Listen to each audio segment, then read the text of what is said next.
اللہ تعالی وسلم نے ارشاد فرما دیا تھا کہ ابو ہریرہ جاؤ پھر آئے گا. آج حضرت ابو ہریرہ رضی اللہ تعالیٰ عنہ یقین کے ساتھ انتظار میں تھے، وہ آنے والا آیا ہے. حضرت ابو ہریرہ رضی اللہ تعالیٰ عنہ مضبوطی کے ساتھ پکڑتے ہیں، کہا آج تم کو تو ضرور رسول پاک صلی اللہ علیہ وسلم کی بارگاہ میں لے کر کے جاؤں گا.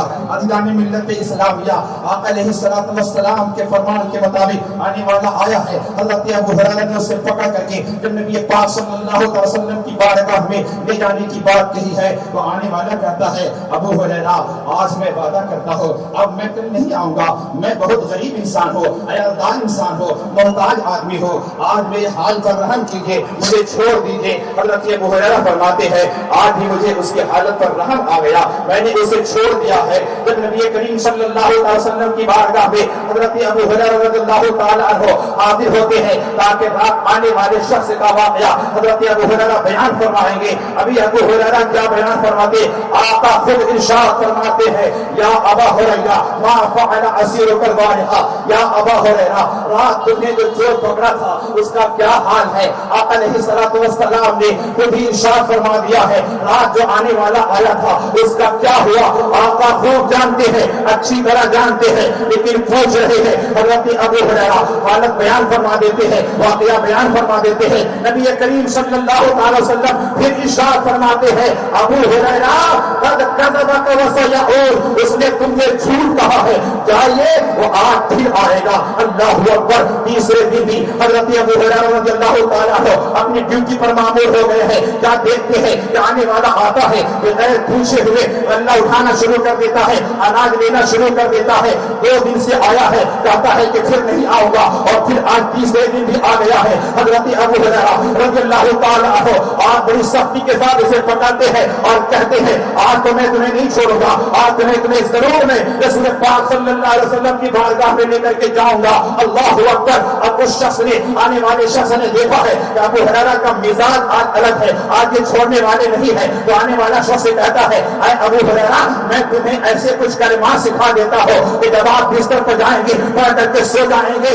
تو اللہ تعالیٰ کی حفاظت میں رہیں گے. اللہ اکبر. شیطان کی طرف سے کوئی نقصان نہیں پہنچے گا. حضرت ابو ہریرہ فرماتے ہیں مجھے اس کی بات اچھی لگی. میں نے کہا کہ بتاؤ وہ کیا کلمہ ہے جو تم بتا رہے ہو، اس کا کیا فائدہ ہے؟ آنے والے شخص نے کہا ابو ہریرہ توجہ کے ساتھ سنیے اور کے زور سے سنیے، اسی بات کو بتانے کے لیے میں نے یہ پوری حدیث رکھی ہے. اور میں نے شروع میں کہا 9 حفاظ قرآن مکمل قرآن یاد کر لیا ہے. جلسہ دستار بندی میں آپ آئے ہیں، کم سے کم آپ قرآن کی ایک آیت کو یاد کیجیے.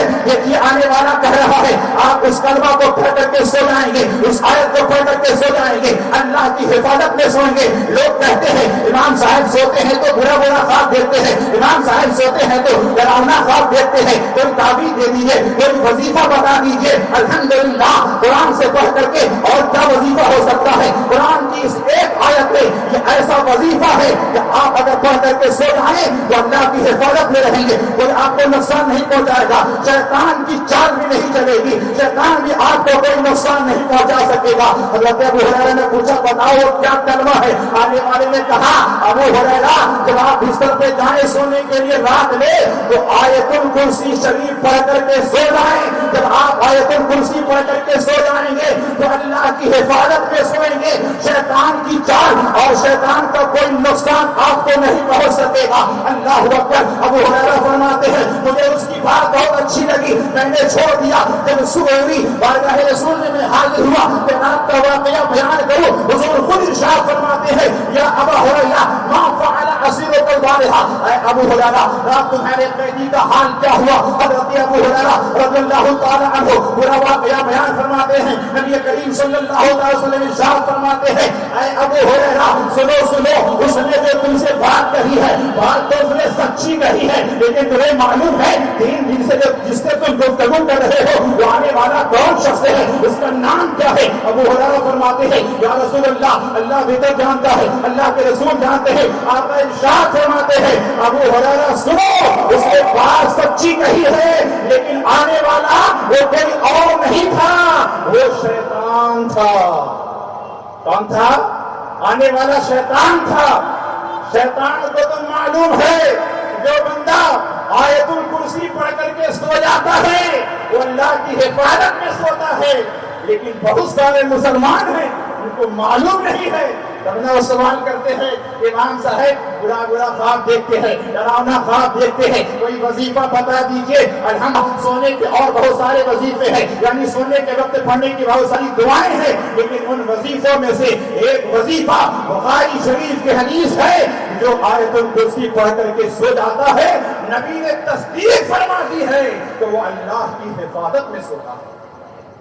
بزرگوں, دوستوں, نوجوان ساتھیوں, عزیز بچوں, مکمل قرآن سب کو یاد کرنا سب کے لیے فرض اور واجب نہیں, سب یاد بھی نہیں کر سکتے, لیکن قرآن کی کچھ صورتیں کچھ آیتیں یاد کرنا سب کے لیے ضروری ہے. جب تک ایک بندے مومن کو سورہ فاتحہ یاد نہ ہو, جب تک ایک بندے مومن کو کم سے کم 4 سورتیں یاد نہ ہو, وہ نماز کیسے پڑھے گا, اللہ کا سب سے اہم فریضہ کیسے ادا کرے گا؟ اس لیے سورتیں کچھ آیتیں ضرور یاد کریں, اور بالخصوص آیت الکرسی شریف یاد کر لیجئے. علماء بیان فرماتے ہیں کہ جہاں اس حدیث شریف سے ہمیں آیت الکرسی کی فضیلت معلوم ہوتی ہے, اچھا وظیفہ ہمیں تعلیم کے طور پر مل جاتا ہے, وہیں یہ بھی معلوم ہوتا ہے اہل سنت والجماعت کا جو عقیدہ ہے, اللہ تعالیٰ نے حضور صلی اللہ علیہ وسلم کو علم غیب عطا فرمایا ہے, غیب کا علم عطا فرمایا ہے. تب تو نبی پاک صلی اللہ علیہ وسلم, اسی لیے تو حضور فرما رہے ہیں اے ابو ہریرہ رات تمہارے قیدی کا معاملہ کیا ہوا؟ سرکار ظاہری طور پر وہاں تشریف نہیں رکھتے تھے, لیکن الحمدللہ ساری باتیں سرکار کی نگاہوں کے سامنے ہیں. آقا علیہ الصلوۃ والسلام پوچھ رہے ہیں تمہارا حال کیا ہوا؟ آقا علیہ الصلوۃ والسلام نے یہ بھی فرمایا اے ابو ہریرہ جاؤ, آج کی رات میں پھر آئے گا, آج کی رات میں کس کے گھر میں کون آئے گا, کیا کرے گا؟ نبی کریم صلی اللہ علیہ وسلم کو اللہ کی عطا سے یہ معلوم ہے, یہی تو علم غیب ہے. تب امام اہل سنت آج حضرت شاہ فرماتے ہیں اور کوئی غیب کیا تم سے نیہا ہو بھلا, اور کوئی غیب کیا تم سے نیہا ہو بھلا, جب نہ خدا ہی چھپا تم پہ کرو درود, کعبے کے بدرو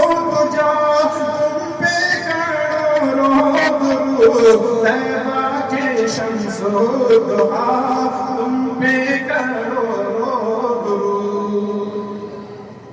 نعرہ تکبیر, نعرہ رسالت, علماء اہل سنت حضرت مولانا شاہد القادری صاحب قبلہ. آقا علیہ الصلوۃ والسلام نے ارشاد فرمایا خیرکم من تعلم القرآن وعلمہ, تم میں بہتر وہ شخص ہے اس نے قرآن پڑھا اور قرآن پڑھایا. الحمدللہ پڑھنے والے بھی, پڑھانے والے بھی, وہ اساتذہ ہوں, اراکین ہوں, کمیٹی کے لوگ ہوں, سب اس فضیلت میں شامل ہیں. اس لیے آپ حضرات مدارس سے, علماء کرام سے, طلباء کرام سے جڑے رہے, ان سے قریب رہے, ان سے فیض حاصل کرتے رہے, جہاں ان کے قدم سے قدم ملا کر کے ان کا تعاون ان کے ساتھ دینے کی ضرورت ہے. آپ ہر لمحہ ان کے ساتھ رہیں, انشاءاللہ قرآن کے فیضان سے, قرآن کے فیوز و برکات سے آپ مالا مال ہوتے رہیں گے. اللہ تبارک و تعالی ہمیں اور آپ کو قرآن پڑھنے, سمجھنے اور سب سے زیادہ اس پر عمل کرنے کی توفیق عطا فرمائے. وما علینا الا البلاغ. السلام علیکم ورحمۃ اللہ تعالی وبرکاتہ.